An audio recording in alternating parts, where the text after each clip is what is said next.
What is a function. Relation के बारे में हमने पढ़ लिया, अब हम ये देखते हैं कि फंक्शन क्या होता है। तो फंक्शन की डेफिनेशन को समझने के लिए पहले तो ये चीज़ क्लियर कर लें कि रिलेशन जो हमने पढ़ा वो टू सेट ए और बी के कार्टेशियन प्रोडक्ट में डिफाइन होता था। फंक्शन के लिए भी टू सेट की नीड होती है। अगर हमको two non empty set A और बी दिए जा रहे हैं तो उन सेट में अगर कोई एक इस तरह का रिलेशन है such that the element of set A R associated with the element of set B uniquely and each element of set A associate with any one element of set B। तो इस type के जो relation है उनको हम function बोलते हैं। इसको क्लियर करने के लिए यहाँ पर हमने ये डेफिनेशन लिखी हुई है और ये कुछ डायग्राम्स हम लोग देख रहे हैं, इस डायग्राम के थ्रू हम लोग समझेंगे, ठीक है। तो देखिए बच्चों, यहाँ पर ये टू सेट हैं और एक एरो डायग्राम हम इसको बोलते हैं। जब टू सेट को इस तरह से उनके एलिमेंट को एरो से कनेक्ट किया जाता है तो ये एरो डायग्राम होता है। अब हमें ये चेक करना है कि कौन से रिलेशन फंक्शन होते हैं और कौन से नहीं होते। यहाँ पर सबसे खास बात, पहली एक बात समझें कि every function is a relation, ठीक है। Every function is a relation, but relation may और may not be a function.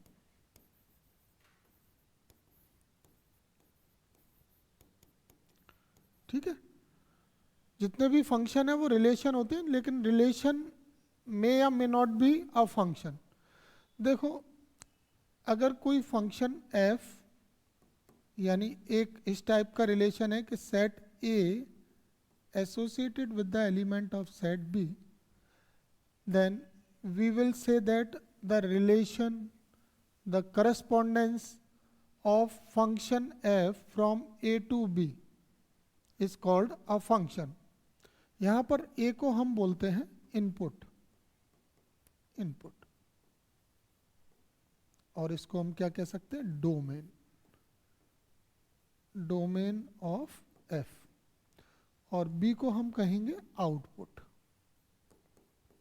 ठीक है, B आउटपुट है, ये क्या हो गया इसका रेंज।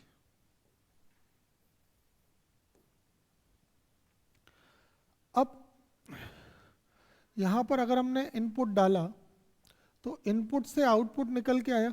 ये आउटपुट कोडोमेन भी हो सकता है। कोडोमेन और रेंज का अभी आगे मैं इसके बारे में बताऊंगा, अभी हम ये मान के चलें कि ये कोडोमेन है।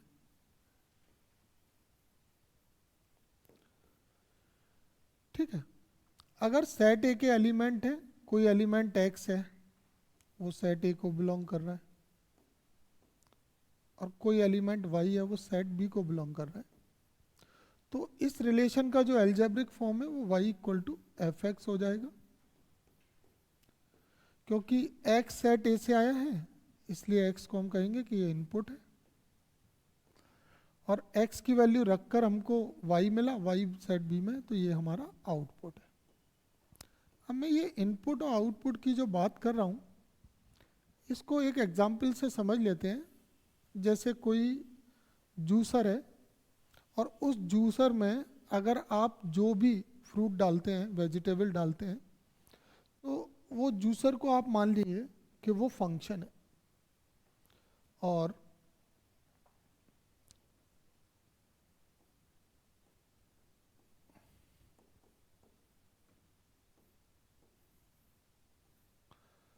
अब इसमें हमने यहाँ पे इनपुट डाला, और इनपुट डालने से फिर यहाँ पर इससे आउटपुट निकल कर आया।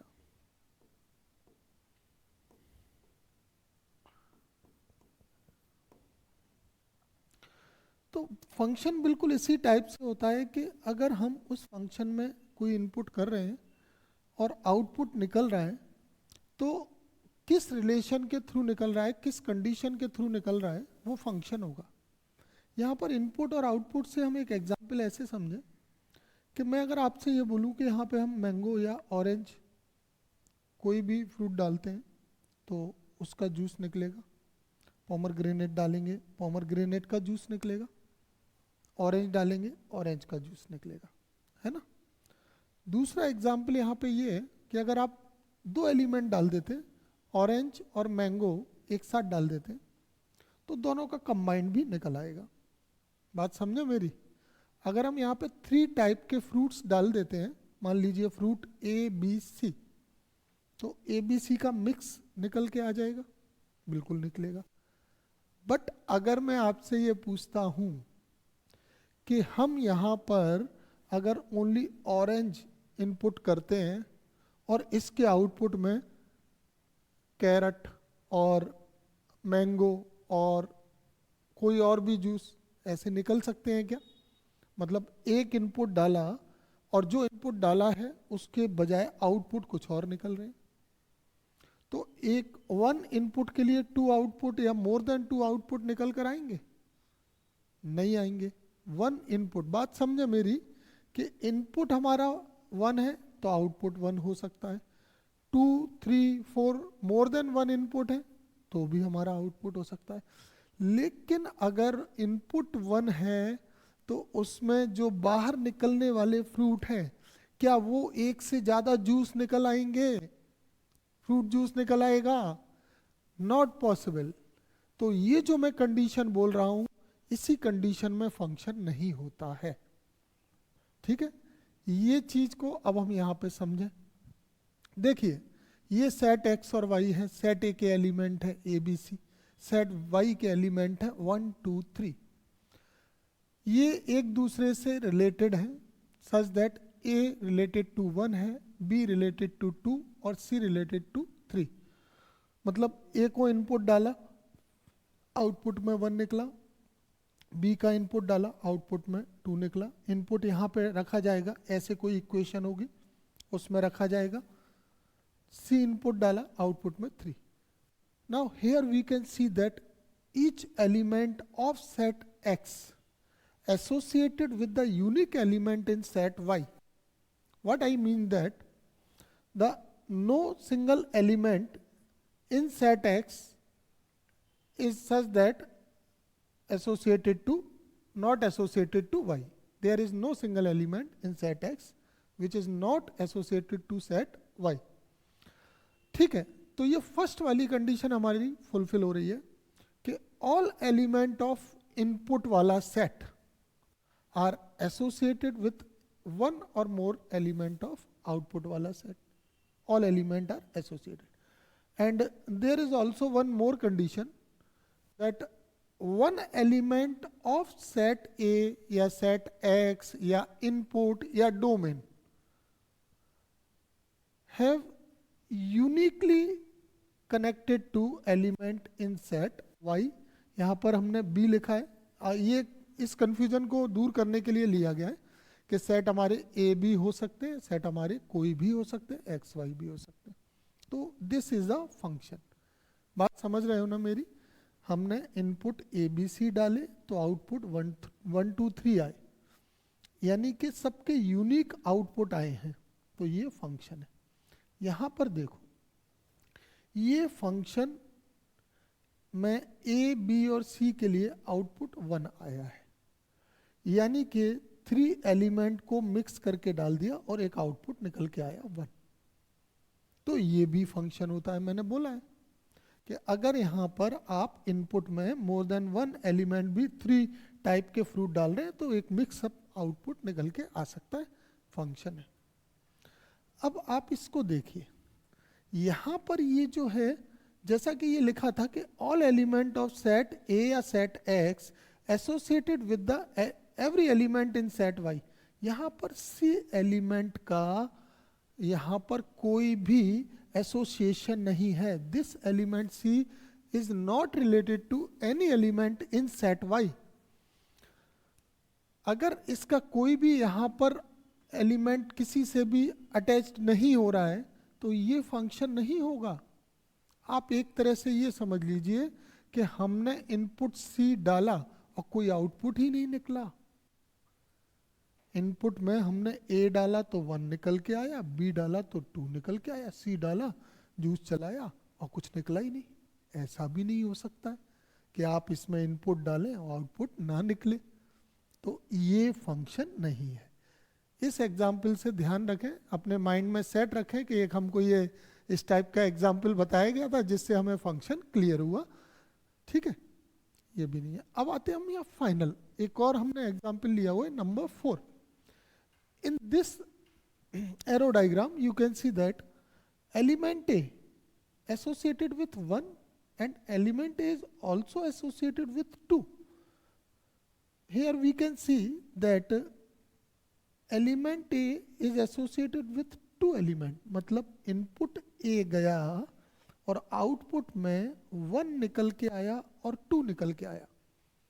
यानी कि 1 फ्रूट आपने इसमें इनपुट किया और आउटपुट में जूस में 2 डिफरेंट टाइप ऑफ फ्रूट निकल के आ गए, टाइप 1 एंड टाइप 2। क्या ऐसा हो सकता है? ऐसा हो सकता है? बिल्कुल नहीं हो सकता। तो ये फंक्शन नहीं है। ठीक है, क्योंकि यहाँ पर ए के एक से ज़्यादा रिलेशन हो गए हैं, एक से ज़्यादा एलिमेंट से ये रिलेटेड है, इसलिए ये फंक्शन नहीं है। तो एक बिल्कुल नॉर्मल टाइप से समझ लेते हैं कि इनपुट में अगर हमारा एलिमेंट कोई भी खाली नहीं होना चाहिए, हर एलिमेंट एसोसिएटेड होना चाहिए, फंक्शन है। 2 एलिमेंट, मोर देन 2 एलिमेंट एक ही एलिमेंट से एसोसिएटेड हो सकते हैं, फंक्शन है। लेकिन किसी एक एलिमेंट का एसोसिएशन मोर देन 1 एलिमेंट से नहीं हो सकता है। ठीक है, तो ये फंक्शन नहीं है। यहाँ पर जो सेट x है, सेट एक x के जो एलिमेंट आए हैं y में, इनको हम बोलते हैं इमेज। ठीक है, ये y सेट में जो भी एलिमेंट है यहाँ पे, ये क्या है? इसके इमेज है। यहाँ पे ये इमेज,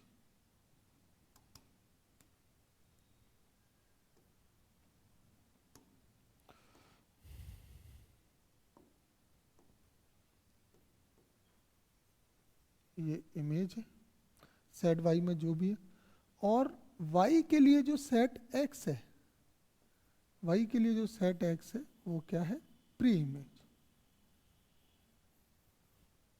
ठीक है, तो जो इनपुट डाल के आउटपुट आता है उनको हम बोलते हैं इमेजेस, और जो आउटपुट के लिए इनपुट थे, जो वैल्यू हमने पुट की थी, वो इसकी क्या है? Pre images. यानी ए की इमेज 1 है और 1 की प्री इमेज ए है।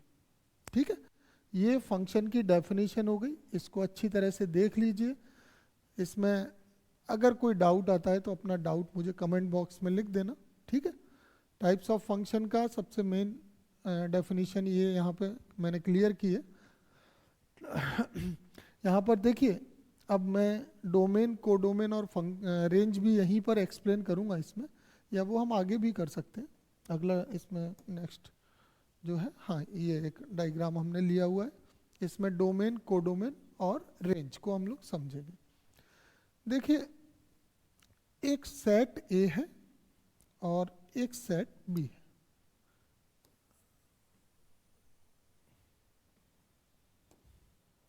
सेट ए में एलिमेंट है ए बी सी डी, यानी इनको हम बोलेंगे इनपुट। इनपुट होता है डोमेन। तो डोमेन की वैल्यू हो गई यहाँ पे set A B C and D. और जो सेट बी होता है वो आउटपुट होता है, यानी सारी वैल्यूज जो पॉसिबल है वो कोडोमेन है। कोडोमेन में एलिमेंट है पी क्यू आर एस, और ये सेट बी है। Now those element of set A which are related to the element of set B. Set A में अगर एलिमेंट B से रिलेटेड है तो A P से रिलेटेड है, B Q से है, C R से एसोसिएटेड है, D भी R से एसोसिएटेड है। तो हम बोलेंगे कि PQR क्या है? यहाँ पे इसकी रेंज है। PQR इसकी रेंज है। रेंज में हम उन एलिमेंट को लेते हैं जो सेट A के एलिमेंट से एसोसिएटेड होते हैं, अटैच्ड होते हैं, जुड़े हुए होते हैं। तो इसका डोमेन हो गया ABCD। कोडोमेन सेट बी की जो सारी वैल्यू है वो कोडोमेन है, और सेट बी की वो वैल्यू जो सेट ए से जुड़ी हुई हैं वो हो जाएंगे यहाँ पे रेंज। ठीक है, ये एक डायग्राम से हमने समझाने की कोशिश की है कि ये डोमेन है, ये कोडोमेन है, और कोडोमेन के अंदर ही रेंज है। इसलिए हम यहाँ पे कह सकते हैं कि जो रेंज है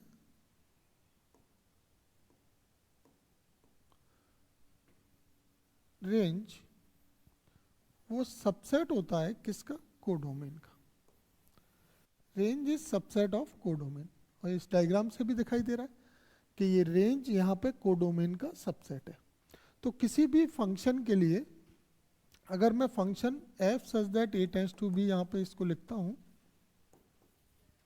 तो a हो गया इसका डोमेन, b हो गया कोडोमेन, और कोडोमेन का जो सबसेट होके आएगा वो रेंज हो जाएगा। अगर मैं इसको y इक्वल टू fx के फॉर्म में लिखता हूँ, तो जो x की वैल्यू सेट a से आएंगी, x की सारी वैल्यू डोमेन हो जाएंगी, और x की वैल्यू को रख के जो y आएगा वो कोडोमेन हो जाएगा। ठीक है, ये x की वैल्यूज यहाँ पे होंगी डोमेन, और y की वैल्यू होंगी कोडोमेन। y की वैल्यू कोडोमेन, कोडोमेन का सेट भी हो जाएगा, x की वैल्यू रख के जो y आएगा वो रेंज हो जाएगा। बी सेट ये कोडोमेन, ये कोडोमेन है सेट बी,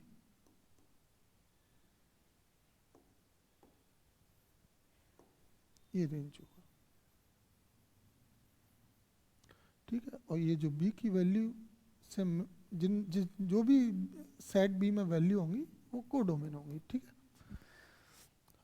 डोमेन की वैल्यू को इनपुट करने पर यहाँ पे इनपुट किया हमने a, y आएगा p, b रखने पर y आया q, और c रखने पर y आया r। तो ये हो गया रेंज। एक एग्जांपल से समझ लेते हैं। मान लीजिए कोई फंक्शन f है, ये r टू r में डिफाइन है, all real number two real number में, और इसके लिए y की वैल्यू है x²। अब हमें इस फंक्शन की डोमेन देखना है, तो ये डोमेन है इनपुट और ये कोडोमेन है। तो डोमेन में तो r आ जाएगा, यहाँ पे आप कुछ भी रख दोगे तो इसकी डोमेन क्या हो जाएगी? r मतलब all real numbers means open interval में -∞ टू +∞, और कोडोमेन भी ये r टू r में डिफाइन है, तो इसके लिए कोडोमेन भी r है। लेकिन जब हम इसमें x की नेगेटिव वैल्यू रखेंगे तो वो भी पॉजिटिव आएगा। पॉजिटिव वैल्यू के लिए तो पॉजिटिव ही आएगा, बट नेगेटिव के लिए भी पॉजिटिव आएगा। -0 के लिए 0 है, -1 रखेंगे तो -1 से स्क्वायर होकर +1, -2 से +2, 4, तो ये सभी स्क्वायर होकर पॉजिटिव आ जाएंगे, तो इसकी रेंज हो जाएगी 0 टू इन्फिनिटी। इसमें जब हम कोई भी x की वैल्यू पुट करेंगे तो y हमारा कभी भी नेगेटिव नहीं आएगा, स्क्वायर लगा हुआ है। और इसको हम देख सकते हैं कि ये जो 0 टू इन्फिनिटी है वो इसका कोडोमेन ही है, कोडोमेन का सबसेट है। तो ये रेंज सबसेट हो गया कोडोमेन का। ठीक है, ये फंक्शन के बारे में इंफॉर्मेशन हो गई, और उसके डोमेन, कोडोमेन, और यहाँ पे रेंज को भी मैंने एक्सप्लेन कर दिया है। ठीक है, समझ आ गया? ये डोमेन क्या होता है? जो भी इनपुट आप उसमें डालेंगे, कोई भी जो वैल्यूज सारी रखी जा रही हैं वो फंक्शन का इनपुट है, इनपुट की सारी वैल्यू होती है डोमेन। उसमें फंक्शन जिन जिन वैल्यूज के लिए एग्जिस्ट कर रहा है वो सारे कोडोमेन होते हैं, और कोडोमेन का जो सबसेट है वो रेंज होता है, यानी कि x की इनपुट वैल्यूज के लिए जो आउटपुट निकल कर आ रहा है वो रेंज हो जाएगा। ठीक है, क्लियर है? अब आते हैं हम लोग यहाँ पे types of function. Types of function में हमें ये देखना है कि फंक्शन कौन से टाइप के है, क्योंकि ये अलग एक कैटेगरी है। और एक टाइप्स ऑफ फंक्शन 11th में भी आपने पढ़ा होगा, जहाँ पे identity function, constant function, even function, odd function, trigonometric function, logarithm, modulus function, जिसको एब्सोल्यूट वैल्यू फंक्शन भी बोलते हैं, वो सभी वहाँ पर थे। अभी जो रिलेशन एंड फंक्शन में एक्सप्लेन कर रहा हूँ, क्लास 12 से रिलेटेड है, 12th का टॉपिक है, आपके एनडीए में काम आएगा, जी मेंस में भी बिल्कुल बेसिक कंसेप्ट से समझा रहा हूँ, वहाँ पे भी आपको कोई दिक्कत नहीं आएगी अगर इन कंसेप्ट को समझ गए जो मैं बता रहा हूँ। तो 1 1 या फिर इसको इंजेक्टिव फंक्शन भी बोलते हैं। 1 1 होता है, मैनी 1 होता है, ठीक है, इनटू फंक्शन होता है, ऑन टू होता है, 4 होते हैं, 1 1, many 1, onto and into. 1 1 function को इंजेक्टिव बोलते हैं और ऑन टू फंक्शन को सरजेक्टिव बोलते हैं। जब इंजेक्टिव और सरजेक्टिव दोनों मिलेंगे तो बाइजेक्टिव, वो आगे की बात है। अभी मैं इस पे फोकस करवाना चाहूँगा आपका कि हम कैसे चेक करते हैं कि कोई फंक्शन 1 1 है, ठीक है। तो इसको इस डायग्राम से मैं क्लियर करता हूँ। यहाँ पे अगर आपको वैल्यूज़ के फॉर्म में फंक्शन दिया हुआ है तो हम एरो डायग्राम से समझ लेंगे, इसको मैपिंग भी बोलते हैं। और अगर आपको वेरिएबल के फॉर्म में दिया हुआ है, कोई इक्वेशन फॉर्म में दिया हुआ है, तो उसका अलग मेथड होता है। दोनों मेथड में यहाँ पे आपको समझा दूंगा एक एक करके। पहले हम एरो डायग्राम वाले मेथड में ये सीखें कि हम लोग इनटू 1 1 फंक्शन कैसे चेक करते हैं। ध्यान रखिए बेटा, 1 1 फंक्शन होता है, मैनी 1 होता है, 1 मैनी नहीं होता है। ये चीज़ हमेशा याद रखना। एक छोटी सी बात याद आई तो मैंने कहा बता दूं। ये मैनी 1, देखो यहाँ पे ये नॉट फंक्शन था। मैनी का मतलब है 2 एलिमेंट एसोसिएटेड टू 1, मतलब ए के लिए भी 2 वैल्यू है और बी के लिए भी, तो ये मैनी एसोसिएटेड टू 1। ये मैनी 1, ये मैनी 1, 1 मैनी नहीं होता है। यहाँ पे many element, more than 1 element associated to 1, तो ये मैनी 1 है। लेकिन यहाँ पे ए एलिमेंट 1 और 2 से एसोसिएट है, तो 1 मैनी नहीं हो सकता है। 1 1 हो सकता है, मैनी 1 हो सकता है, ठीक है। अभी मैं 1 1 को एक्सप्लेन कर रहा हूँ। तो 1 1 फंक्शन क्या है, इसकी डेफिनेशन ये है, इसको मैं आपको प्री इमेज से समझाऊंगा। प्री इमेज से बड़ा इजी रहता है समझाने के, तो और भी 2 3 4 मेथड हो सकते हैं, पर प्री इमेज वाला मेथड थोड़ा अच्छा ठीक रहता है। अगर ऐसा डायग्राम है, आप ये देखो कि सेट बी के जो एलिमेंट हैं उनकी एक यूनिक प्री इमेज है या नहीं है, मतलब मोर देन 1 इमेज नहीं होना चाहिए, मोर देन 1 इमेज नहीं होना चाहिए। जैसे यहाँ पर B1 की इमेज A3 है, B2 की इमेज A1 है, B3 की A4 है, B4 की A2 है, B5 की इमेज नहीं है। B5 की इमेज इसलिए नहीं है क्योंकि ये इनपुट है। अब इनपुट में जो हमने रखा तो ये आउटपुट आए हैं, कुछ वैल्यूज इसमें एक्स्ट्रा भी हो सकती है। ऐसा भी हो सकता है कि सेट बी में, जैसे मैंने अभी बताया कि अभी मैंने आपको ये बताया कि यहाँ पर ये y equal to x square के लिए, y equal to x square के लिए कोडोमेन हमको R2R दिया है। तो मतलब क्या है कि हम यहाँ पे कोई भी नेगेटिव वैल्यू या पॉजिटिव वैल्यू में फंक्शन को चेक कर रहे हैं। तो अब यहाँ पे रेंज में 0 टू इन्फिनिटी आया है, बट कोडोमेन में तो -∞ टू +∞ भी आ सकता है, ठीक है। तो इस चीज को एज ए रूल समझ लीजिए कि सेट ए में कोई भी ऐसा एलिमेंट नहीं होना चाहिए जिसकी इमेज ना हो, जो एसोसिएटेड ना हो। बट सेट बी में ऐसे एलिमेंट हो सकते हैं, ये फंक्शन होते हैं, यहाँ पे ऐसे एलिमेंट हो सकते हैं जिनकी प्री इमेज ना हो, ठीक है। लेकिन इसमें एक भी एलिमेंट ऐसा नहीं होना चाहिए कि आपने इनपुट डाला और आउटपुट नहीं आया। यहाँ पे आउटपुट में कुछ एक्स्ट्रा में रखा हुआ है पहले से। अब हम बोल रहे हैं कि मैं तो भाई गाजर का ही जूस निकालूंगा और मैंगो का ही निकालूंगा, आम का निकालूंगा, और आपसे कोई कह रहा है कि अंगूर का भी जूस होता है भाई, है ना, ऑरेंज का भी होता है, तो ऐसे और भी होते हैं। तो आप बोलो कि भाई मेरे पास तो यही वाले हैं, ये और जूस होते तो हैं पर आपके जूसर से आपने वो नहीं निकाले हैं, ठीक है।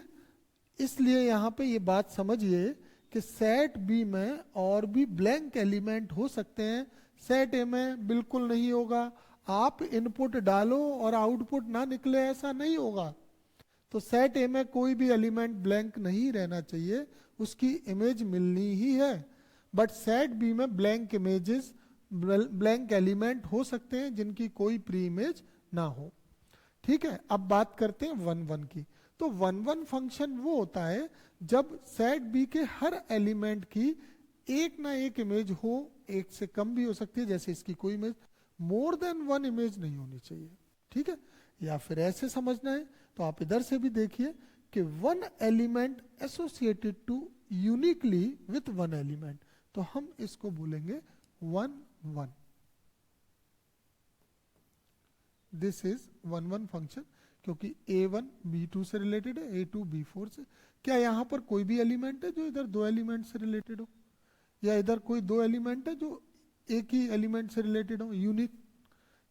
दो एलिमेंट की एक ही इमेज नहीं हो सकती, यहाँ पे बनेगी नहीं, तो वो वन वन नहीं होगा। अगर दो एलिमेंट की एक ही इमेज होगी तो वो मैनी वन होगा। ठीक है, one element one image, one element one image, one element one, then one one. ये तो एरो डायग्राम से बता दिया। मान लीजिए आपको अगर कोई क्वेश्चन मिला फंक्शन के फॉर्म में, फॉर एग्जांपल हमें दिया गया, एक एग्जांपल लेके चलते हैं।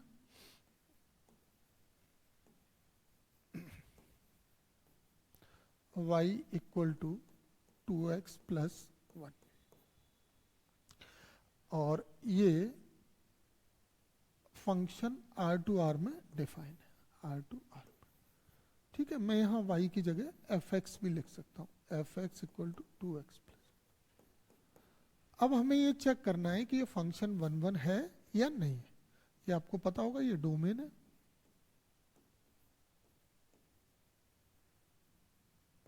और ये कोडोमेन है।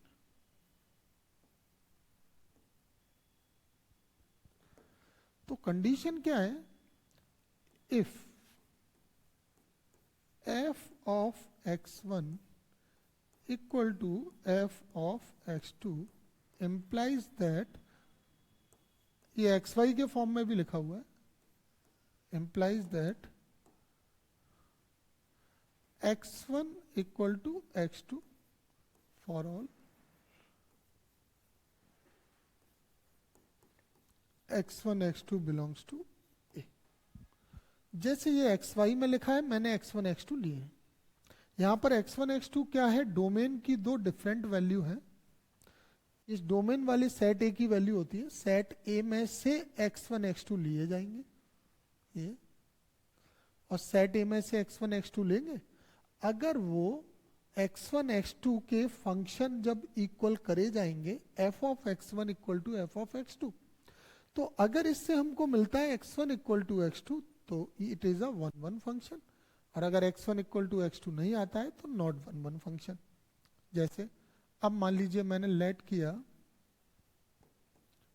f of x1 equal to f of x2, तो f ऑफ x1 की वैल्यू क्या हो जाएगी? 2x1 प्लस 1, और f ऑफ x2 की वैल्यू क्या हो जाएगी? 2x2 plus 1। ठीक है, ये 1 से ये 1 कैंसिल हो जाएगा, 2x1 इक्वल टू 2x2, ये 2 से ये 2 कैंसिल हो गया, तो यहाँ से x1 इक्वल टू क्या आ गया? x2। अब क्योंकि ये कंडीशन जो आई है वो f(x1) इक्वल टू f(x2) से आई है, therefore what we can say that fx is a one-one function।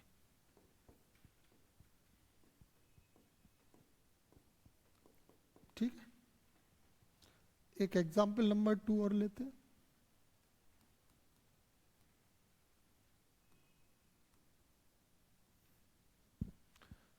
मान लीजिए फंक्शन दिया हुआ है f x equal to x square, और ये फंक्शन आर टू आर में डिफाइंड। ठीक है, जब हम कोई भी रियल वैल्यू रखेंगे तो एक्स की कोई भी रियल वैल्यू आ सकती है यहाँ पे। अब जैसे मैंने यहाँ पे ये वाली कंडीशन ले ली, let F of x1 equal to F of x2। F of x1 की वैल्यू हो जाएगी x1 स्क्वायर, और एफ ऑफ x2 की वैल्यू हो जाएगी x2 स्क्वायर। अब इसको मैं लेफ्ट हैंड साइड में लेके आऊंगा तो x1 square minus x2 square equal to 0। अब इसमें a square minus b square का फॉर्मूला लगाया तो x1 plus x2 and x1 minus x2 equal to 0। अब अगर मैं यहाँ पे x1 plus x2 equal to 0 करता हूँ तो मुझे x1 की वैल्यू माइनस x2 मिलेगी, और अगर मैं x1 माइनस x2 0 करता हूँ तो मुझे x1 की वैल्यू x2 मिलेगी। अब आप बोलोगे कि यहाँ पर तो x1 x2 इक्वल आ गया, तो यहाँ पर x1 x2 इक्वल तो आया है, लेकिन इसके साथ में ये भी तो कंडीशन है। हम लोग श्योर नहीं है कि ये वाली कंडीशन होगी या ये वाली होगी। x1 प्लस x2 में भी 0 और maybe x1 minus x2 is equal to 0। तो कंडीशन यहाँ पे कंफर्म नहीं हो पा रही है कि x1 माइनस x2 ही 0 होगा या x1 प्लस x2 0 होगा।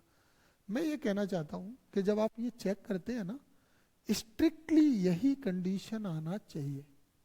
इसके साथ में अगर एक कंडीशन भी ऐसी आ रही है जो इससे डिफरेंट है, कुछ भी ऐसी कंडीशन आ रही है जो पॉसिबल है, तो इस केस में ये 1-1 फंक्शन नहीं होगा। ये uniquely x1 equal to x2 आना चाहिए, स्ट्रिक्टली ये इक्वल होना चाहिए। ठीक है, जैसे हमने यहाँ पे देखा। लेकिन इसमें क्या था कि ये दोनों में से कोई भी 0 हो सकता है, तो हम क्या लिखेंगे, f therefore f is not a 1-1 function। I hope आप लोगों को ये समझ में आ गया होगा। ठीक है, कि 1-1 फंक्शन क्या होता है और कैसे चेक करते हैं। एरो डायग्राम से भी मैंने बता दिया, और मैं यहाँ पर जो हमने फंक्शन लिए थे इसमें भी आपको दिखाऊंगा एक बार। जैसे कि ये देखिए, यहाँ पे इसकी सबकी यूनिक इमेज है, ये 1-1 है, लेकिन ये वाला 1-1 नहीं है क्योंकि इन तीनों की इमेज एक ही है। ये तीनों की एक ही इमेज है, ये 1-1 नहीं है। अगर यहाँ पर एक से ज्यादा एलिमेंट की सेम इमेज हो रही है तो वो 1-1 नहीं होता है। ठीक है, यहाँ पे 1 एलिमेंट एसोसिएटेड टू 1 नहीं है, इसलिए ये 1-1 फंक्शन नहीं। और जो 1-1 नहीं होते हैं ना, वो मैनी 1 होते हैं। अगली डेफिनेशन हमारी आ रही है, मैंने 1-1 चेक करके बता दिया आपको एक एग्जाम्पल से। नेक्स्ट है इसमें many 1 function.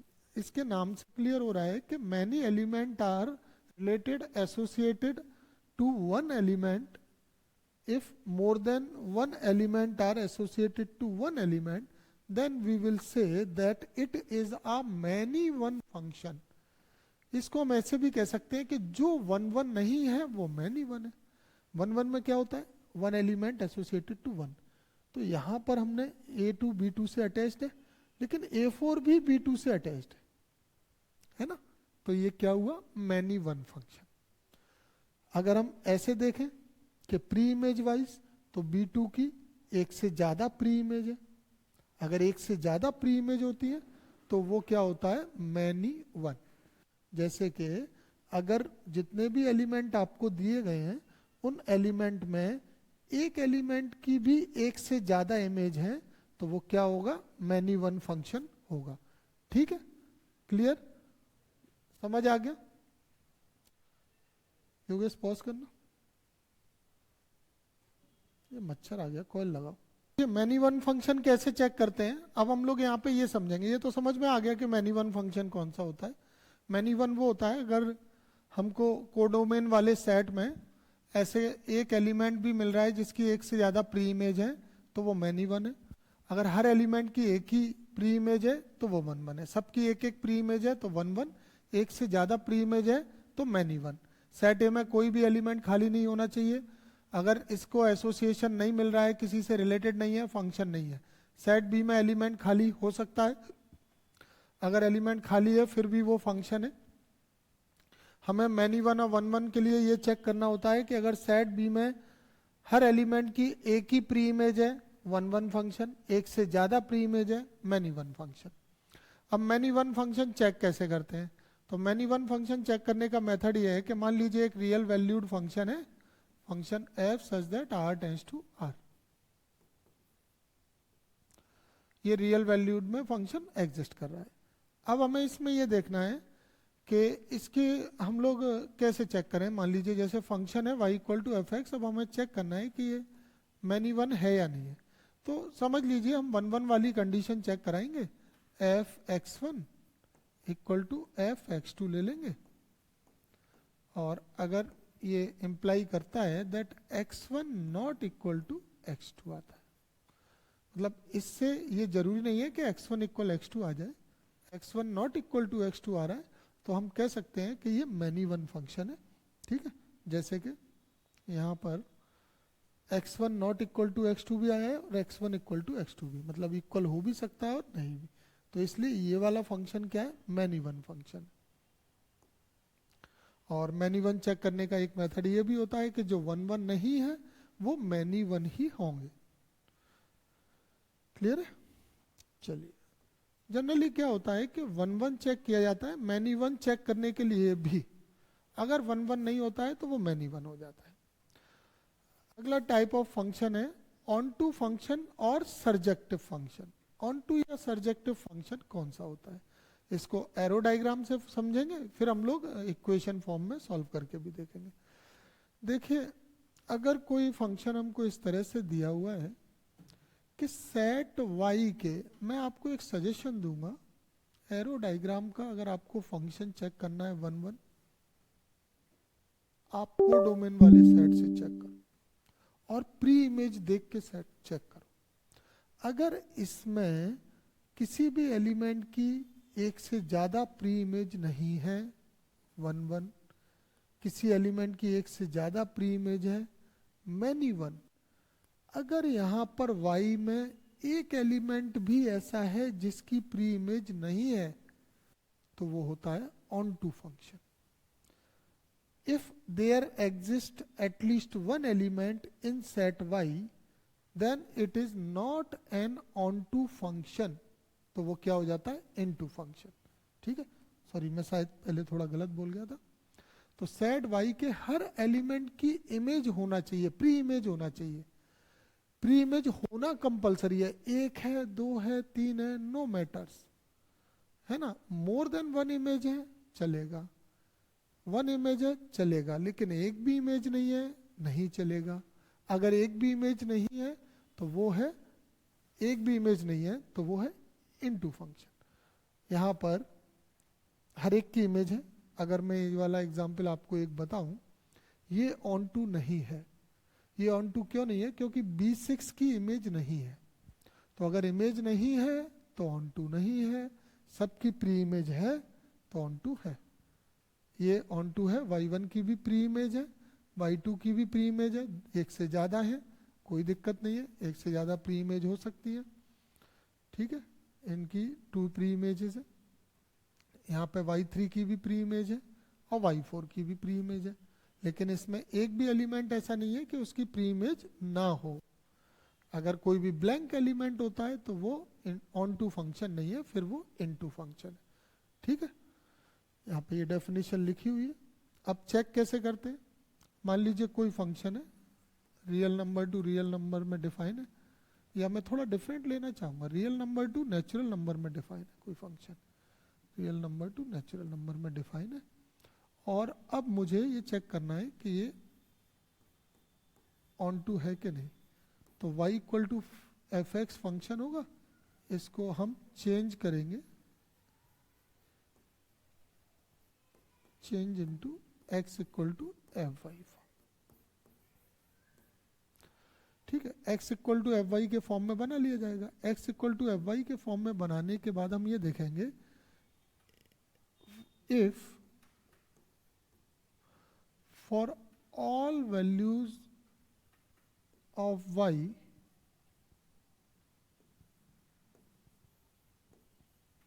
belongs to, y की वैल्यू नेचुरल नंबर यानी कि codomain,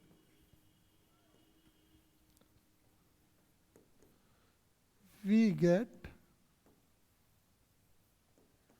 x belongs to R यानी कि डोमेन।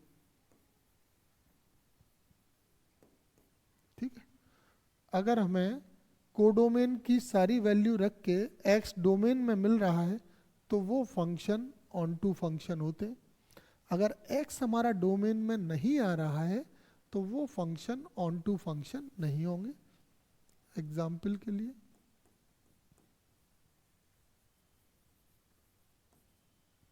एक हम एग्जाम्पल ले लेते हैं, जैसे फंक्शन मान लीजिए R2n में डिफाइन है और फंक्शन है y इक्वल टू एक्स की पावर 4, ठीक है। या फिर हम इसको f x equal to x की पावर 4 भी, या एफ एक्स के फॉर्म में भी हो ना तो y लेट कर लेना है इसको। अब मैं ये चेक करके बताता हूँ कि हम इसको ऑन टू कैसे चेक करेंगे। तो अगर मैं इसको x के फॉर्म में बनाऊंगा तो x की पावर 4 इक्वल टू वाई हो जाएगा, x इक्वल टू आ जाएगा 4th रूट ऑफ y, ठीक है। x y का 4th रूट आ गया।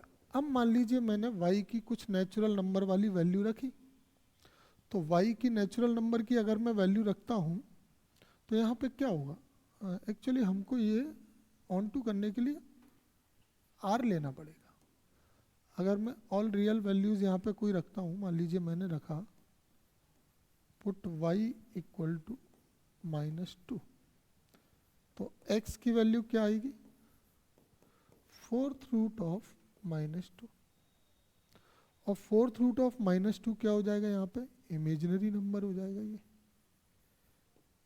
इमेजिनरी हो जाएगा नॉट रियल, ये इमेजिनरी नंबर है। यानी मैं कह सकता हूँ कि x not belongs to domain, हमारा x डोमेन में नहीं आया है। जो मैंने यहाँ पे बात बोली थी वो हमारा x डोमेन में नहीं आया है।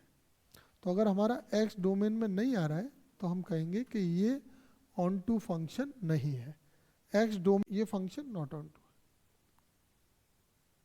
पॉज करना है, एग्जाम्पल इसमें हम ले लेते हैं।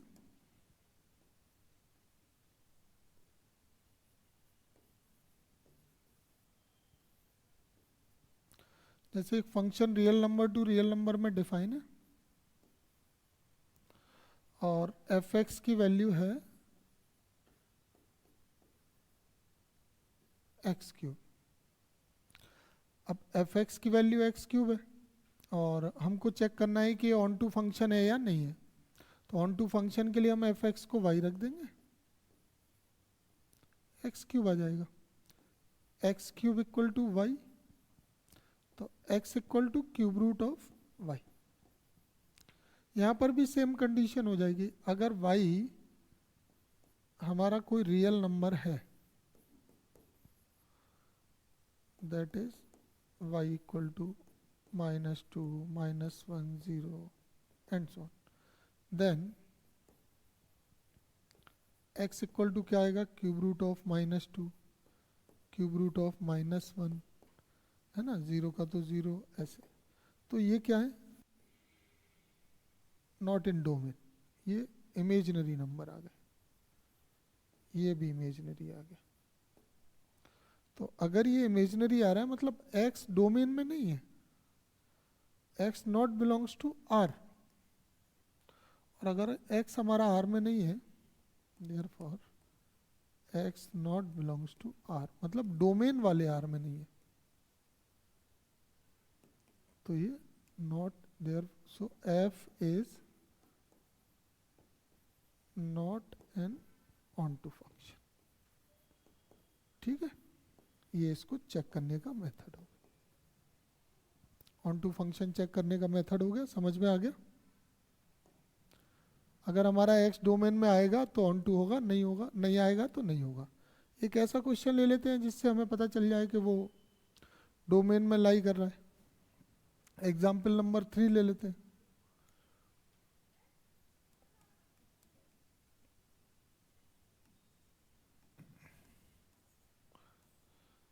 जैसे फंक्शन आर टू आर में डिफाइन है और एफ एक्स की वैल्यू हमें कुछ दी है 2x + 3। अब मैंने एफ एक्स को वाईलेट कर लिया,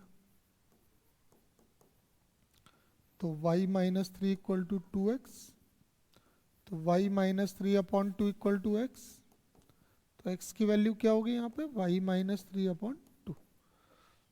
ठीक है, अब अगर हम यहाँ पे y की कोई भी रियल वैल्यू रखेंगे तो रियल वैल्यू से माइनस थ्री करके 2 का डिवाइड करोगे तो ये रियल वैल्यू ही आएगी।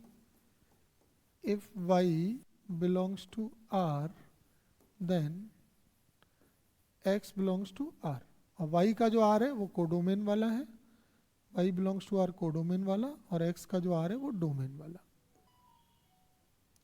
कुछ वैल्यूज रख के चेक कर लो, कोई भी, जैसे माइनस टू रखा तो minus five upon two minus 2.5, वो भी रियल नंबर है। यहाँ पर एक चीज़ अच्छी तरह देख लो, स्क्वायर रूट तो नहीं लगा ना, तो रूट में नेगेटिव वैल्यू आती तो इमेजनरी होने का चांस था। नंबर 2, y डिनोमिनेटर में है क्या?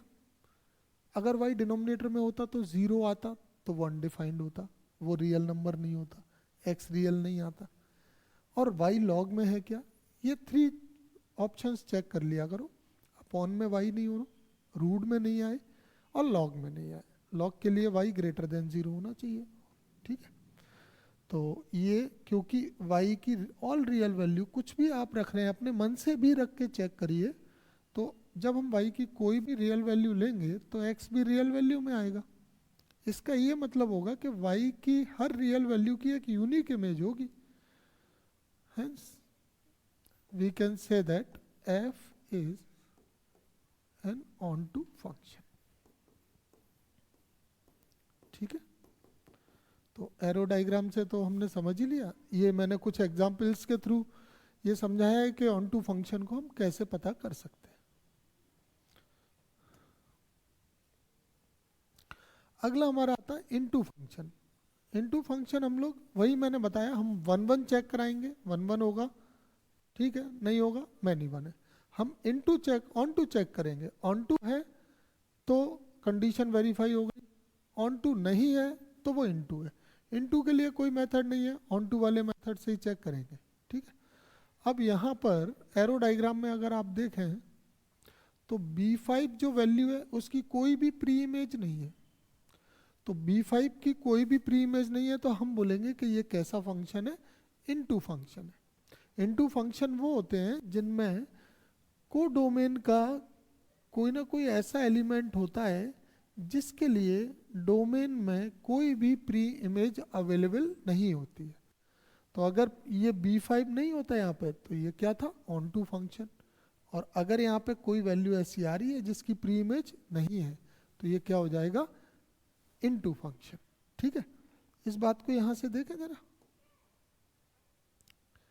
जैसे मैंने यहाँ पे 3 रखा या ये मैंने -2 रखा, तो -2 रखने पर क्या हुआ? ये डोमेन वाला आ रहा है, कोडोमेन वाला आ रहा। अब हमने वैल्यू रखी 0 -1 -2 एंड इधर भी रियल नंबर होंगे, बहुत सारे होंगे।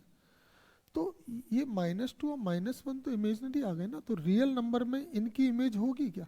नहीं होगी। 0 की 0 मिल जाएगी, 1 का क्यूब रूट 1 मिल जाएगा।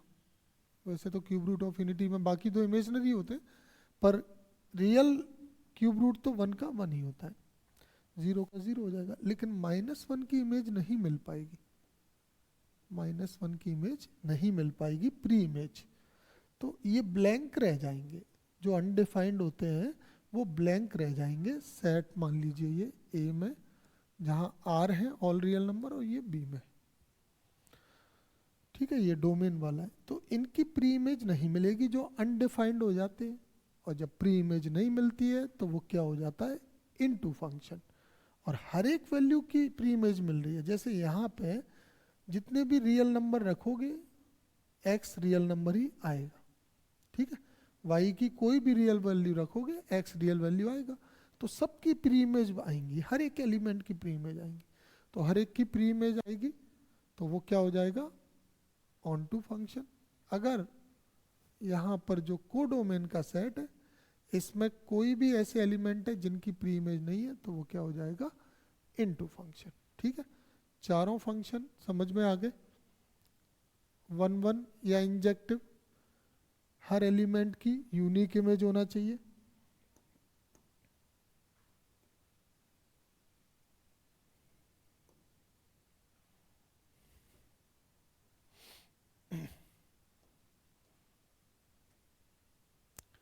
यहाँ पे हर एलिमेंट की प्री इमेज है, किसी की प्री इमेज नहीं है, एक से ज़्यादा तो नहीं है ना किसी की भी, तो 1 1। अब ये 1 1 है, मैनी वन नहीं है, ऑन टू है या इन टू। तो अगर ये B5 की इमेज नहीं है तो ये हो गया इन टू। ये 1 1 भी है, इन टू भी है। ये वाला ये मैनी वन है, इसकी एक से ज़्यादा इमेज आ रही है, प्री इमेज B2 की, तो मैनी वन है। और B6 की इमेज नहीं है तो ये भी क्या हुआ, many one in to.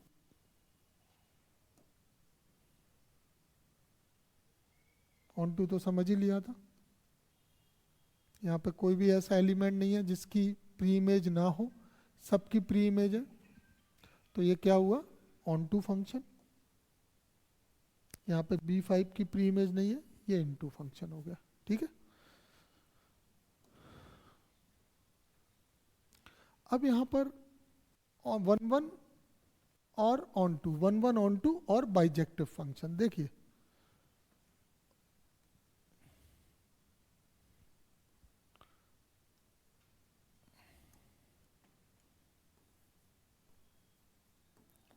One one plus onto equal to bijective function. 1 1 को क्या कहते हैं, इंजेक्टिव।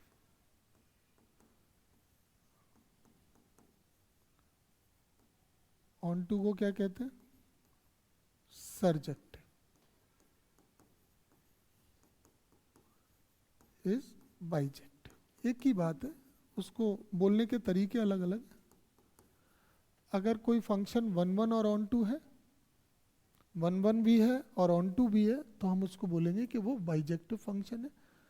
1 1 को हम इंजेक्टिव भी कहते हैं और ऑन टू को हम सर्जेक्टिव भी। तो इंजेक्टिव एंड सर्जेक्टिव दोनों हैं, फंक्शन चेक किया जाएगा कि वो इंजेक्टिव और सर्जेक्टिव अगर दोनों हैं, 1 1 भी है और ऑन टू भी है, तो वो फंक्शन क्या कहलाते हैं, such type of function are called bijective functions. ठीक है, जो अभी हमने एग्जाम्पल लिए हैं उसमें हम ये देखेंगे कि कौन कौन से फंक्शन हमारे बाइजेक्टिव फंक्शन है।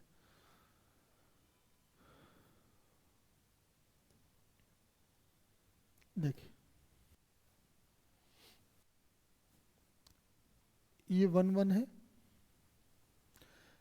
यहाँ पर कोई भी ऐसा एलिमेंट नहीं है कि प्री इमेज ना हो, तो ऑन टू भी है। ये 1 1 और ऑन टू है, इसको हम बोलेंगे बाइजेक्टिव फंक्शन। मुझे बताइए, ये है, इसकी 3 प्री इमेज है, तो एक से ज्यादा प्री इमेज हो गई तो मैनी वन, और मैनी वन हो गया तो बात खत्म, बाइजेक्टिव नहीं है। बाइजेक्टिव के लिए दोनों होना चाहिए, 1 1 एंड ऑन टू। ये ऑन टू है क्या, ऑन टू भी नहीं है। ऑन टू क्यों नहीं है, क्योंकि 2 और 3 की प्री इमेज ही नहीं है, इसलिए ये ऑन टू भी नहीं है। ये दोनों तो खैर फंक्शन ही नहीं।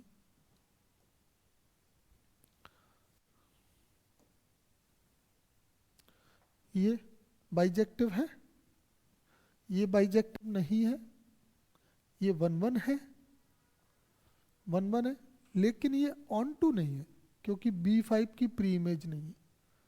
तो B5 की प्री इमेज नहीं है तो ये 1 1 इनटू है, और बाइजेक्टिव के लिए 1 1 और ऑन टू दोनों होना चाहिए। ये नहीं है बाइजेक्टिव। ये बाइजेक्टिव है, ये मैनी वन हो गया, इसकी एक से ज्यादा प्री इमेज है, मैनी वन है, और ये इनटू भी है क्योंकि इसकी प्री इमेज नहीं है, तो मैनी वन भी है और इनटू भी है।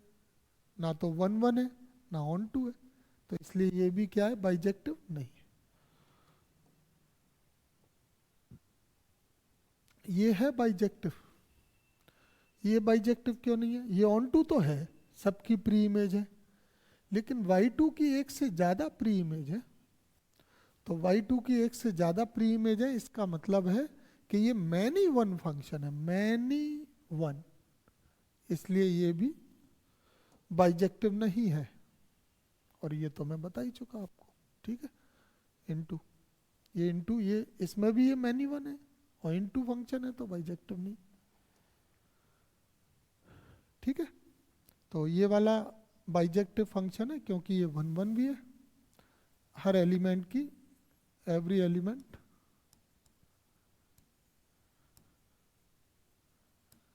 Of B have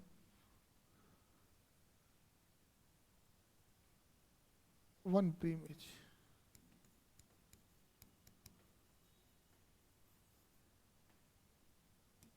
In A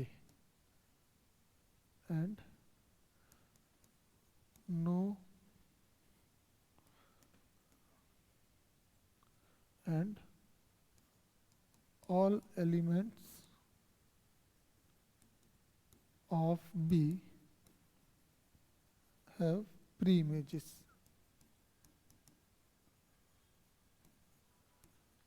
So ये क्या हुआ, इस कंडीशन से one one, and second condition से onto, hence f such that A tends to B is bijective, ठीक है। समझ में आ गया, जो वन वन और ऑन टू होते हैं वो बाइजेक्टिव होते हैं। अगला आता है composition of two function. Composition of two function का मतलब क्या है कि जब टू फंक्शंस को कंबाइन करके एक फाइनल रिजल्ट निकाला जाता है तो उसको हम कंपोजिशन ऑफ टू फंक्शन बोलते हैं। मान लीजिए कि एक फंक्शन f है, वो a टू b में डिफाइन है, ठीक है, और एक फंक्शन g है जो b टू c में डिफाइन है। देन एक ऐसा फंक्शन होगा, क्योंकि ये a टू b में डिफाइन हो, ये b टू c में, तो एक फंक्शन a टू c में डिफाइन हो जाएगा जिसको हम बोलेंगे gof, function gof such that a tends to c।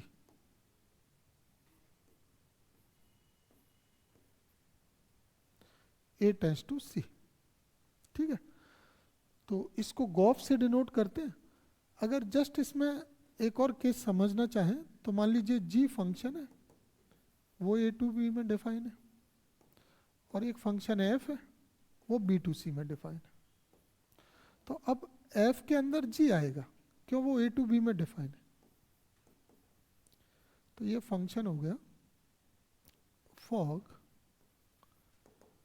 a to c। इसको गॉफ x और फॉग x भी बोलते हैं जब ये x के टर्म में होता है। फॉग x और गॉफ x को कंपोजिशन ऑफ टू फंक्शन बोलते हैं। यहाँ पर इस डायग्राम से मैं एक बार क्लियर करूँगा, ये x का फंक्शन है f(x) और g भी x का ही फंक्शन है जिसके अंदर f(x) आया। f ऑफ x से f(x) बना और g के अंदर f(x) आया तो वो g ऑफ f(x) बना। ऐसे समझ लीजिए कि आपको बर्गर बनाना है तो पहले आपने आलू टिक्की तैयार की।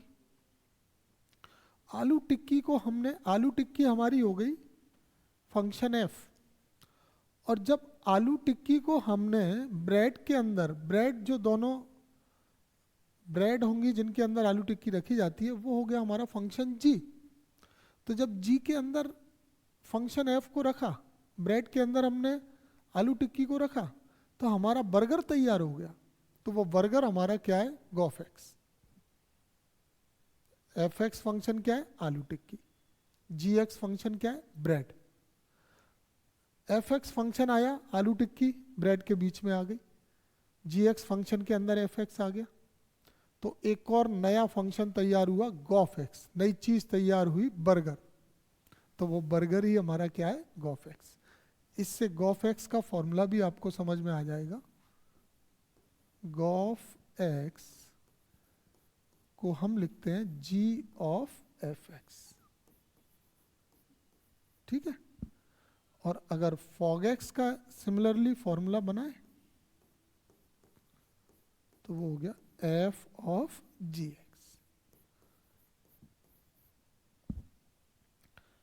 यहां पर एक बात को समझें कि जो fx है, जो gx है, gOf x What का is the फॉर्मूला जो function? है g ऑफ fx, तो यहाँ पर जो x की डोमेन होंगी ना, ये सारी x की वैल्यू वो gx What का is the इनपुट हो function? जाएंगी।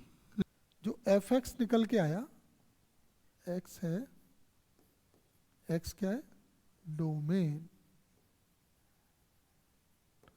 तो fx क्या हो गया, रेंज। यहाँ पे लिखा होगा ये fog x is the set of all those x belongs to domain universal of g। Relation दोनों g में के से कोई सारे एक है। डोमेन का कलेक्शन कोई होता टू है लाइन of x। तो ये क्या हो गया, रेंज, x की वैल्यू से ये हेलो हमें everyone, good morning to all of you. जब लोग यहाँ पे fx की पहले रेंज को समझने हमने किस में रखा, g में, वो element g of fx relation तो ये जो ऑफ ए fx एंड की बी रेंज है ना, वो g इन के लिए सेट क्या हो ए गई, and set input, B. Input ठीक है, तो ये डेफिनेशन क्लियर हो गई। तो ये जो fx का रेंज है ना, वो gx का क्या हो गया, डोमेन। पॉज करना सर, ठीक है, पॉज पॉज। अब एक एग्जाम्पल से इसको समझे। यहाँ पर हमने एक एग्जाम्पल लिया हुआ है, जैसे एक फंक्शन है,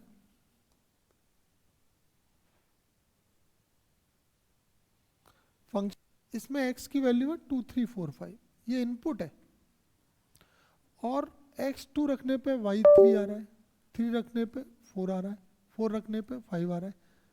y equal to x plus 1 होगा तो x प्लस 1 2 प्लस 1 3 हो गया, 3 प्लस 1 4 हो गया, 4 प्लस 1 5, ऐसे। ये 5 प्लस 1 नहीं हो रहा है तो फिर ये कुछ डिफरेंट हो सकता है।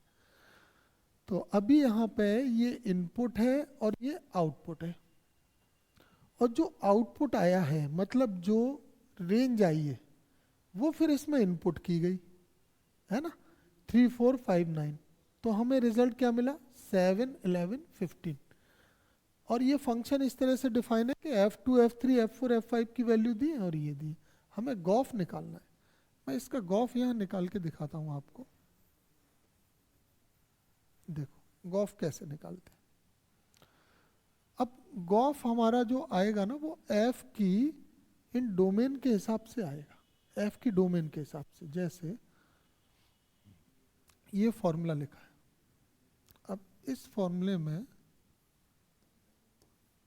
मैं x की वैल्यू क्या लूंगा, सबसे पहले 2, तो गॉफ 2 का फॉर्मूला क्या हो जाएगा, g ऑफ f2, और f2 की वैल्यू यहां पे क्या है, 3, और g ऑफ 3 की वैल्यू क्या है, 7। ठीक है, अब देखिए गॉफ 2, नेक्स्ट गॉफ 3, गॉफ 3 का फॉर्मूला क्या होगा, g ऑफ f3,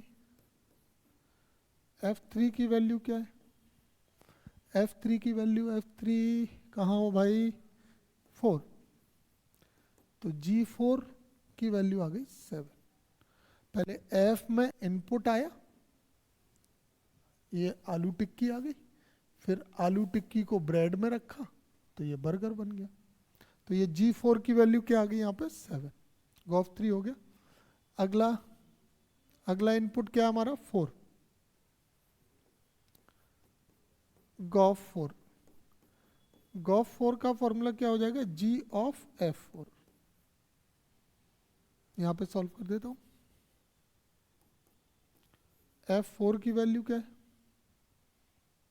5, g5 की वैल्यू क्या है, 11। अब हम निकालेंगे Gauff 5, g of f5, f5 की वैल्यू 5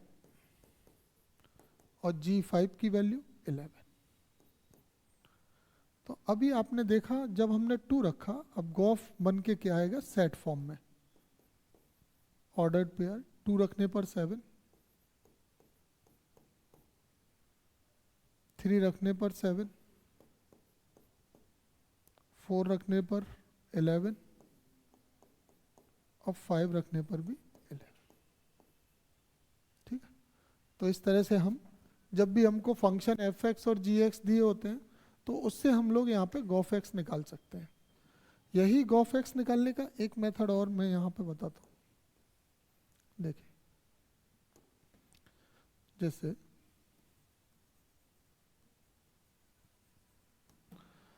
मान लीजिए एफ एक्स की वैल्यू है एक्स स्क्वायर और जी एक्स की वैल्यू है साइन एक्स, दोनों एक्स के फंक्शन है। अब आपको गॉफ एक्स निकालना है, तो गॉफ एक्स का फॉर्मूला क्या हो जाएगा, जी ऑफ एफ एक्स। तो पहले हम जी में एफ एक्स की वैल्यू रख देंगे, वो क्या है, एक्स स्क्वायर। एफ एक्स की वैल्यू रख दी। अगर जी एक्स की वैल्यू साइन एक्स है तो जी एक्स स्क्वायर की वैल्यू साइन एक्स स्क्वायर नहीं हो जाएगी। जी एक्स है तो साइन एक्स है, जी एक्स स्क्वायर है तो साइन एक्स स्क्वायर। अगर इससे हम फॉग एक्स निकालें, fog x,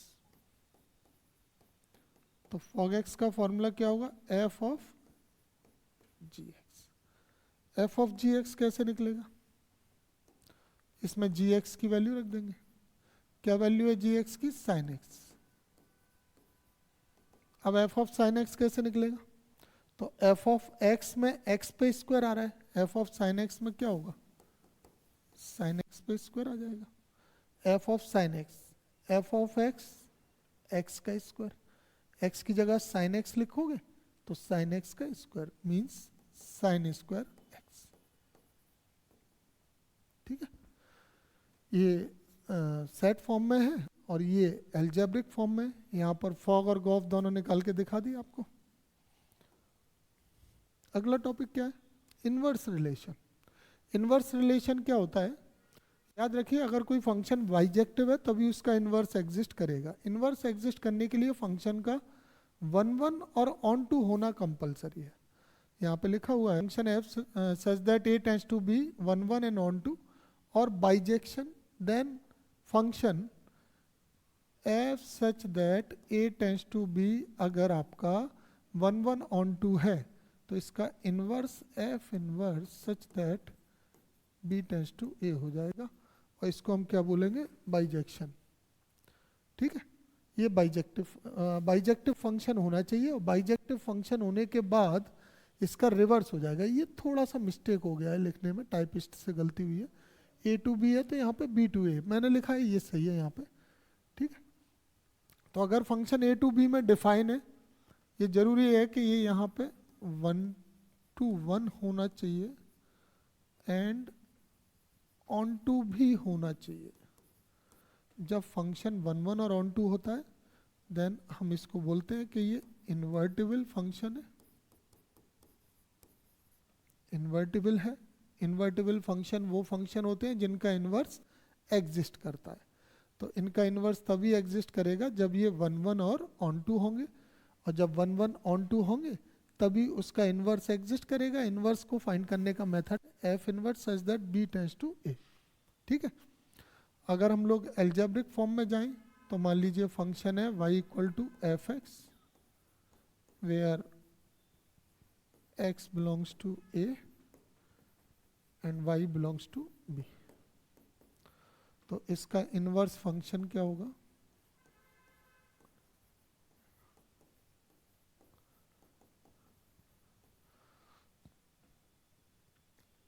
F inverse y equal to x. ठीक है, जिसको हम f इधर जाएगा तो इनवर्स कर लिया, तो x इक्वल टू y। अगर कोई फंक्शन का इनवर्स फंक्शन फाइंड करना है तो जो इसकी एक प्रॉपर्टी होती है इनवर्स फंक्शन की, वो काफ़ी यूजफुल है। क्या प्रॉपर्टी है, f of f inverse x is equal to x. इस प्रॉपर्टी की हेल्प से हम लोग इनवर्स फंक्शन फाइंड कर सकते हैं। इनवर्स फंक्शन फाइंड करने से पहले चेक करना होगा कि वो 1 1 और ऑन टू है या नहीं है। ठीक है, क्योंकि अगर वो ऑन टू नहीं होगा ना, अगर ऑन टू नहीं होगा तो क्या होगा,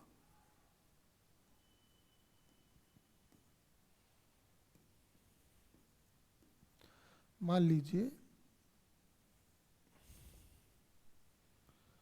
अब ये ऑन टू नहीं है, ऑन टू नहीं है तो मैंने बोला कि ये फंक्शन में 4 की प्री इमेज नहीं है, तो अभी ये ए टू बी में है और इसका इन्वर्स बी टू ए में हो जाएगा। ये अगर मैं यहाँ पे कह दूँ कि ये एफ है, तो इसका जो एफ इन्वर्स है ना वो कुछ इस तरह से बनेगा।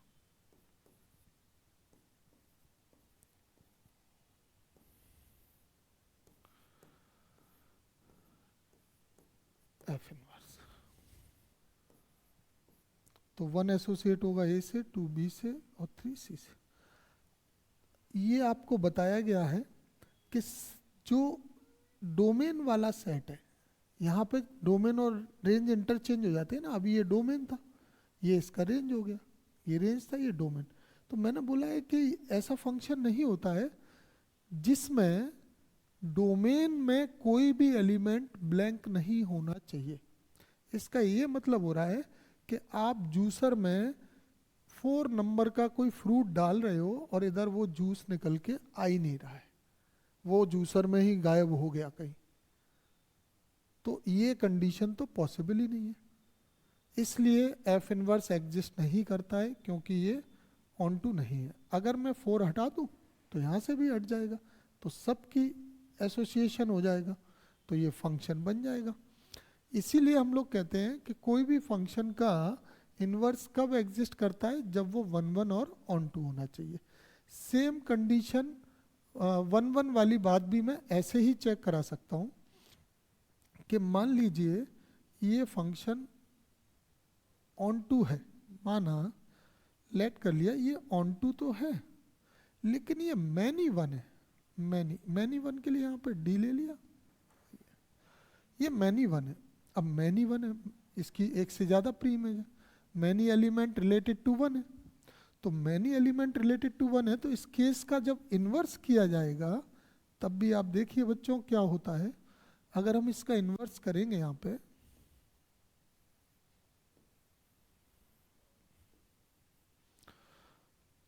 तो ये सी और डी इन्वर्स होके इसका मिरर इमेज ये बन जाएगा, 1 2 3 इधर आ जाएगा, ए बी सी डी इधर आ गया।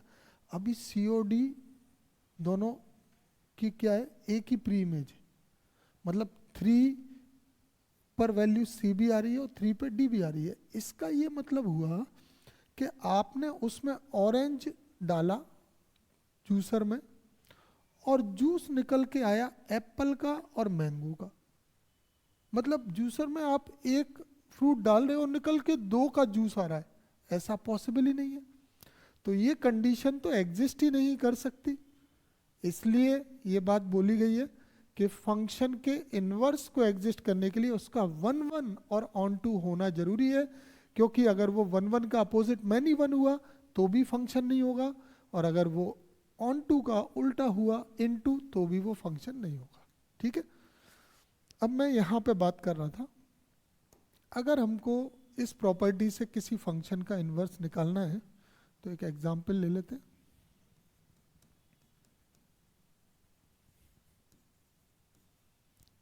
एक एग्जांपल हम ले लेते हैं, मान लीजिए कि y equal to 3x minus 1, ये फंक्शन आर टू आर में डिफाइन है, इसका इन्वर्स फंक्शन चाहिए। तो इन्वर्स फंक्शन के लिए मैं y की जगह क्या रख दूंगा, fx रख दूंगा। अब प्रॉपर्टी लगाऊंगा f of f inverse x equal to x। fx की वैल्यू 3x माइनस 1 है, इसका x हटा देंगे और इसकी जगह f इनवर्स x रख देंगे। अगर मैं ये इक्वेशन फर्स्ट लेट कर लेता हूँ तो इस इक्वेशन फर्स्ट में x की जगह f इनवर्स x रखा जाएगा। यहाँ पर ये मैं f इनवर्स x रख रहा हूँ, किसकी जगह, x की जगह। तो f ऑफ x की जगह f इनवर्स x रख दिया इक्वल टू क्या हो जाएगा, यहाँ पे 3, x की जगह क्या रख देंगे, f इनवर्स x माइनस 1। ठीक है, ये दोनों x को हटा के f इनवर्स x रख दिया। और F of f inverse x ये प्रॉपर्टी है, ये प्रॉपर्टी है, इसकी वैल्यू क्या हो जाएगी एक्स। तो 3 of f inverse x minus 1, इसको सॉल्व करें, 1 को इधर ले आएंगे, x plus 1 equal to 3 f inverse x, तो 3 f inverse x equal to x plus 1, यहाँ से एफ इनवर्स एक्स की वैल्यू क्या हो जाएगी x प्लस 1 अपॉन 3। ये क्या हो गया, इसका इनवर्स फंक्शन हो गया। आ गया समझ में? इस फंक्शन x के लिए इनवर्स फंक्शन ये आ गया, f inverse x equal to x plus 1 upon 3। तो ये किसी भी फंक्शन का इनवर्स फंक्शन फाइंड करने का मेथड हो गया। अगर इससे y की फॉर्म बनानी है तो एफ इनवर्स y की वैल्यू, ये y के टर्म्स में y प्लस 1 अपॉन 3, ठीक है। जब y इक्वल एफ एक्स होता है तो x की वैल्यू एफ इनवर्स y थी ना, तो ये एफ इनवर्स y के फॉर्म में मैंने बना दिया, ये इनवर्स फंक्शन हो गया इसका। तो अगर किसी भी फंक्शन का इनवर्स फंक्शन फाइंड करना है तो आप ये प्रॉपर्टी लगाओ, फंक्शन दिया है एफ एक्स, अब मैंने दोनों x की जगह क्या रख दिया एफ इनवर्स एक्स, इसमें x की जगह एफ इनवर्स एक्स रख दिया। एफ ऑफ एफ इनवर्स ये सॉल्व होके x होता है, प्रॉपर्टी है, और इसको सॉल्व करके एफ इनवर्स एक्स की वैल्यू निकाल ली, इससे एफ इनवर्स y आ गया, ठीक है। तो इस तरह से मैंने ये टाइप्स ऑफ फंक्शन एक्सप्लेन कर दिए। इसमें इनवर्स फंक्शन की आप लोग प्रैक्टिस करें, इसके क्वेश्चंस लगाएं, 1 1 many 1 onto into, इन सबको प्रैक्टिस करें। अगर वीडियो में, वैसे तो आपको रिपीट देखने की ज़रूरत नहीं पड़ेगी, मैंने विथ एग्जाम्पल सारे एक एक क्वेश्चन को एक्सप्लेन किया है, दोनों पैटर्न से बताया है, एरो डायग्राम से मैंने बताया है। इसके अलावा मैंने उनका एग्जाम्पल लेके एल्जेब्रिक फॉर्म से भी मैंने करके दिखाए, और उसका हर मेथड बताया है जिससे आप लोग बड़ी ईजिली 1 1 और ऑन टू चेक कर सकते हैं, ठीक है। इनवर्स फंक्शन का भी हमने क्वेश्चन कर लिया है। अब मैं इसकी जब एक्सरसाइज कराऊंगा तो इसी बेसिस पे मैं आपको एक्सरसाइज कराऊंगा। इस तरह से हमारा ये रिलेशन और फंक्शन टॉपिक कंप्लीट होता है। इससे रिलेटेड क्वेश्चंस के लिए मैं अगला वीडियो लेक्चर आपके लिए डाल दूंगा, ठीक है। और मैं उम्मीद करता हूँ कि सभी स्टूडेंट को ये समझ में आया होगा। अगर इससे रिलेटेड कोई डाउट है तो आप उसको मुझे कमेंट बॉक्स में भेज सकते हैं। इसके अलावा जो हमारा यूट्यूब चैनल है मैथ्स इम्पैक्ट हरीश सर वाला, आप उसको सब्सक्राइब कर लीजिए, जिससे मैं टाइम बाय टाइम जो वीडियोस अपलोड करूँगा उसका मैसेज आपको मिलता जाएगा, उसका नोटिफिकेशन आपके पास आ जाएगा, ठीक है। ओके, तो दैट्स ऑल फॉर टुडे।